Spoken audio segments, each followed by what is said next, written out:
à tous et à toutes, je suis très heureuse de vous retrouver pour cette nouvelle capsule dont la thématique est l'altérité. En effet, dans mes accompagnements, que ce soit en thérapie ou en coaching, pour rappel, je suis thérapeute et coach et j'accompagne les hommes et les femmes à se libérer de leurs douleurs psycho-émotionnelles, énergétiques ou spirituelles.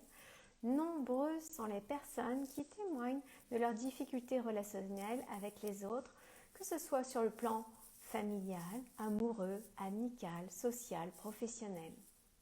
C'est souvent vécu pour elles comme douloureux, voire souffrant, car elles ont un sentiment d'être en incapacité d'ouvrir leur cœur et d'accueillir l'autre dans ses différences.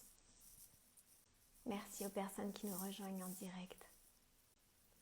L'œuvre que nous faisons alors ensemble est de relâcher les attentes et retisser la confiance avec soi, avec l'autre, avec le monde et le divin, afin qu'elles puissent de nouveau s'émerveiller de toute rencontre et s'élever à l'empathie, la compassion, la bonté. Et aujourd'hui, j'aimerais vous apporter un éclairage sur l'altérité. Dans notre société, notre plus grand challenge à tous et à toutes, si nous souhaitons accoucher de cette nouvelle humanité, est de nous ouvrir à la reconnaissance de l'égalité de tous les êtres au sein de leurs différences, en reconnaissant l'individualité de chacun. Donc, arrêtez de juger ce qui est différent, de l'anéantir et plutôt lui faire de la place, le rencontrer, quel que soit le visage de l'altérité.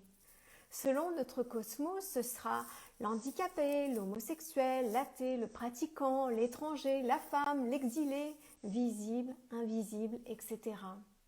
Et plutôt nous laisser bouleverser par les différences qui font qu'on devient différent nous-mêmes de là où on en était.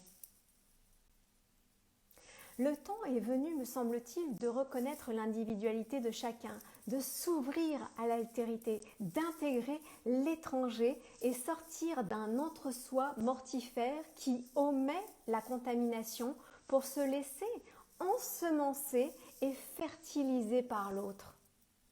Nous sommes tous le fruit de nos rencontres. Nous sommes tous des additionnés. Indéniablement, oui, ce serait plus confortable de vivre dans un monde où tous serions d'accord.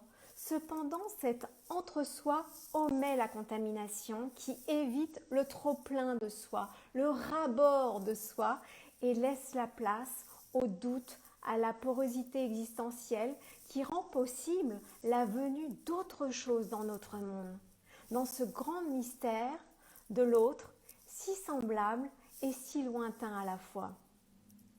Nous nous reconnaissons sacrés et nous pouvons être nourris, inspirés, fertilisés de cette rencontre, de nos différences et poser les différences les unes à côté des autres en paix, comme un terreau fertile et fécond à la disposition de tous.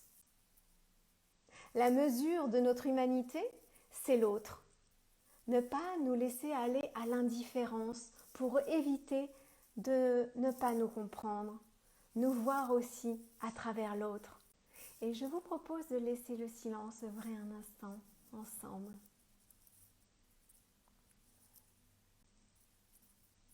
Dans cet espace virtuel où nous nous rencontrons, où je rencontre aussi votre visage, vos différences.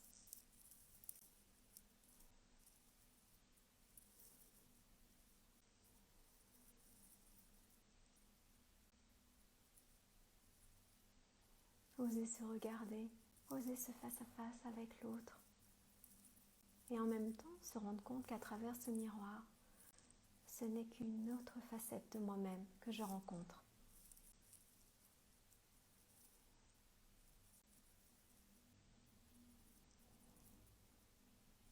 Je vous remercie pour votre écoute. Je vous remercie pour votre présence également. Et si vous souhaitez continuer ce chemin d'ouverture du cœur, que ce soit en thérapie ou en coaching, eh bien vous êtes les bienvenus. Vous retrouverez toutes les informations concernant mes activités sur mon site internet www.magalimaté.com ou dans mon lien dans ma bio sur Instagram, sur mon compte @maté_magali. Si cet éclairage a résonné pour vous, je vous remercie d'en témoigner à travers un like et peut-être un commentaire également pour vous. Merci Emmanuel pour ton partage que je lis à haute voix, je me permets, où tu me témoignes. Merci pour ce moment d'humanité. Oui, en effet, comment rester en lien malgré les distances, malgré les différences? C'est bien de cela dont il s'agit, le challenge pour les uns et pour les autres. Alors, je me permets de peut-être vous inviter à partager cette capsule si elle peut résonner pour d'autres personnes autour de vous et si vous pensez qu'elle pourrait être un souffle d'inspiration pour eux, pour elles. Je vous dis à bientôt pour une prochaine aventure à travers nos capsules et je vous souhaite une excellente fin de journée. À bientôt, au revoir.